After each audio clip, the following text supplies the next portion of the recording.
How to bulk edit for typography and flipping the grid in Wix Studio. So in order to do that, I have in here this particular text. So we have in here this heading as well as this paragraph. So what we can do is we can head over and then edit them according to our liking. Just head over right here into our site styles, click onto this typography, and we have in here this. We can edit the typography font as well as the style for that.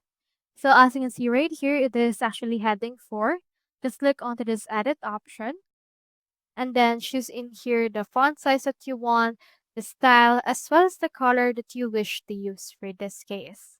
For example, for this, let's choose color white, and then it should be able to be applied once you have actually set it. As you can see, it's already been applied, and any part of your website that uses heading 4 will also be able to have this particular update. So that's how you bulk edit for typography and flipping the grid in Wix Studio. Hope we helped.